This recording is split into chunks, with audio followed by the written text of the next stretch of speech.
of your grade. So for many of you, that can be the difference between 2 to 3 grade letters. So I absolutely want every one of you to earn as many points as possible. So let me just go through this grading rubric here. You can see here that on-time submission is worth 1 point. The paper should be 8 to 10 pages in length, excluding your cover page, abstract page, and references page. So we are talking about 8 to 10 pages of content, and we will go through the content elements here in just a minute. But the 8 to 10 pages does not include your cover page, your abstract page, and your reference page or pages. Additionally, you should have 8 to 10 resources minimum located in your references page. I am requiring 5 scholarly articles minimum, minimum of 2 books and 1 current event article you are able to use. If you do not have the 5 scholarly articles, you'll probably not receive those 2 points. The scholarly peer-reviewed articles are the most important reference or resource for researchers and those in the field of academia. So please, please, please get familiar with using your library databases. And if you're not familiar with that, then just contact the library. There are several reference librarians on hand that can help you with that. Next will be the APA formatting. Many of you failed to write your minor project in proper APA formatting. This is a very simple format. I have since put together a template for you. So basically you just have to plug and play into this template if you're not familiar already with APA. So APA formatting includes a cover page, an abstract page, the full body of your paper, in-text citations, and your reference page. So that you can see is worth 2% of this, 2 points or 10% of the score of this paper. Proper grammar, punctuation, and sentence structure throughout your paper is critical. If you finish up your paper, early enough, please have another professor look at it, or a colleague, a parent, a friend, or even take it to the writing center or to the library and have somebody just proofread it for you. Sometimes when you get entrenched in your paper, oftentimes just very simple grammatical, punctuation, and sentence structure errors will take place. That's normal, but it's also very handy to have someone else proofread it for you, just to point out those minor errors that you might be missing. So then here we get into the elements of the paper. The strong introduction, and again, we'll go through this here in just a few minutes when I present to you the template that I've put together for you. But you definitely want to have a strong introduction, a very clearly defined research question or research problem. Many of you failed to identify this in your PowerPoints, and that's precisely why I'm putting together this audio for you now, so that this is not lacking in your research paper. Next, you'll want to present the discussion of the solutions or clearly defined responses to the research question that you are asking in your paper. Next, you'll discuss the implications for future. What is an implication? Again, we'll go through this in just a minute in the template, but an implication is just a consequence. So if this particular problem that you're addressing continues without being addressed, what are the consequences in the future going to be for this particular problem? And then, of course, as always, you'll want to finish up with a very strong conclusion and discussions, and we'll touch on this more in just a minute. And then lastly, just 1 point for overall readability, flow, and synthesis of information. So how does your paper read? How does it flow? Can you get from one paragraph to the next without being confused? So this is your key to success right here. There's no mystery. I'm going to be using this exact printout to grade your papers. I've actually already printed them out and ready to grade. So you have full access to everything that I'm going to be looking at when assessing your paper.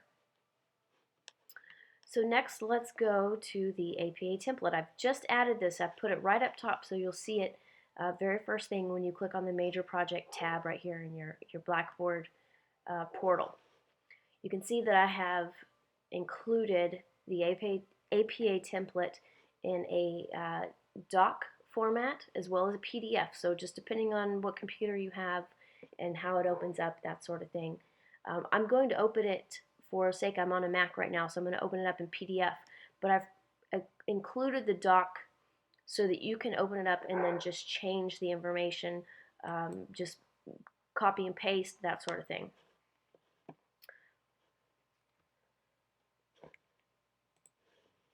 Okay, so here we go, and just trying to make this just a bit smaller. I'm not terribly familiar with Mac. But here is your title page or your cover page. You'll see here you've got your running head, and here you would plug in your abbreviated title, your last name, comma, your page number. And then centered horizontally and vertically on that page would be the full title of your paper. It can take up 2 lines if necessary, followed by your name and the name of your institution. The next page will be your abstract. Again, you can see your running head here with your abbreviated title, your last name, your page number. Abstract. Now, the thing with APA is that you do not need to get fancy and add in any sort of decorative or artistic templates. APA is very simplistic, as you can see as I go through this template here for you. So your abstract, there's no bolding, no italicized, no underline, no nothing. Your abstract goes here and should be between 150 to 250 words. The first line should not be indented in the abstract only. Your abstract is a concise summary of the key points of your research. Your abstract should include your research question, the methodology by which you will answer said question, and an abbreviated conclusion or summary of your findings. Remember, do not exceed 250 words here in your abstract, and then you can include a couple of key words.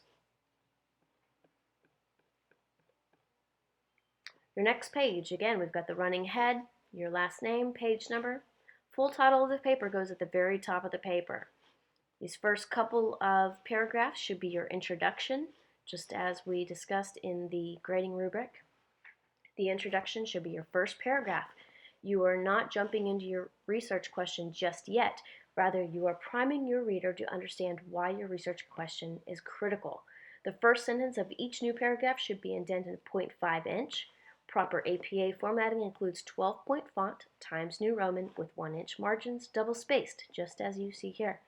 Do not forget to include your APA in-text citations throughout your entire paper. So this is your first section, or the first element of the grading rubric of the content section. Next, you're going to discuss your research question. Like I said, many of you failed to really clearly identify the research question in your PowerPoints. Here in your paper, make sure that that is undeniably identifiable, that you state your research question, you follow it up with a proper literature review if necessary. You ask, why is this research question a problem that needs to be addressed through social science? Write as if your reader knows absolutely nothing about your topic and be as specific and explanatory as you possibly can. The third section will include your discussion of solutions and responses to your research question, an in-depth discussion and literature review of what is currently being done to alleviate or solve the problem you addressed above will go here. Again, write as descriptively as you can so that you leave your reader with no confusion.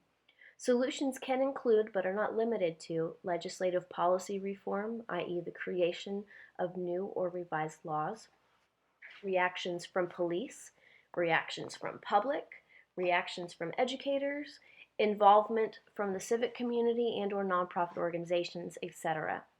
So you can include all sorts of reactions from the community here, but you definitely want to touch on what type of laws have been changed to address this problem, or maybe what type of programs have been created to address this problem, those sorts of solutions and responses.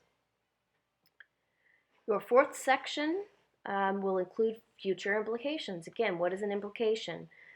Just like theory is a big word for explanation, implication is just a big word for consequence. If this issue is not properly addressed, will it continue to be problematic? Will future generations have to deal with this issue? Are there financial costs surrounding this issue? You can also assess the implications of the past by evaluating what earlier researchers predicted decades ago what might happen today. And then your fifth section will include your conclusions and recommendations for future study. So based on your research, you might make recommendations. Your recommendations and conclusions will go here. This is your only chance to think critically. Did you find any flaws or limitations in the research that you read? Do you think that current solutions, such as policies, programs, and services, are working to alleviate the problem? If you were a lawmaker, what would you do to address this problem? Are more and/or improved programs and services needed to address the problem? Use this opportunity to think outside the box based on your research and based on the data. Think like a criminologist and or sociologist, and discuss what works and what doesn't work, what might work better. Then finish off your conclusion, of course, with a creative punch that will leave your readers wanting more. And then you will insert a page break and include your references. Again, there's nothing fancy going on here with, bolding, italicized, underline, nothing like that. Just type references at the top. Again, you'll see your running head and your name and page number here. Any references or resources that you use throughout your paper will be referenced in this section. Below are several examples of proper APA formatting. So here you can see I've included a proper APA citation for a book, which is just a basic criminal justice book. You've got your author names here, the publication year, the title of the book in italices, the city that the book was published in, and then of course the publisher name. Very simple, straightforward. And then here's an example of an academic journal article. You have your authors, the year, the name of the article, not italicized, but then you have the name of the journal, which is italicized.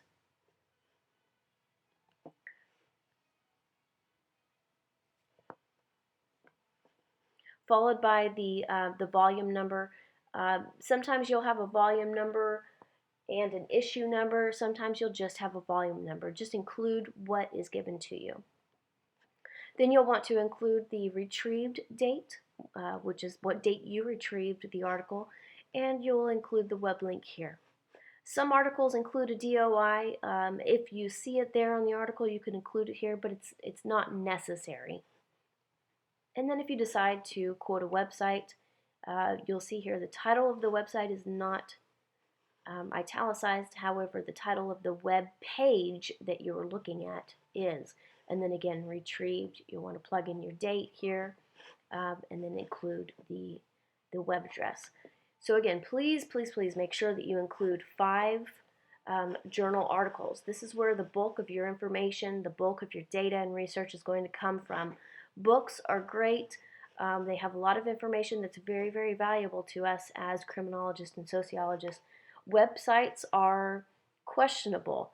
The information that you find on a website is not always valid and accurate. Sometimes it is, sometimes it isn't. It just depends on who is in charge of that website. That's why we've limited the use of websites in our research here in this class. Academic journals are generally peer-reviewed by 3 or more experts before a particular article is published in that journal. That's why these are so critical to use, because we can put our money that the information is accurate, or as accurate as possible. Let's see, what else did I have here?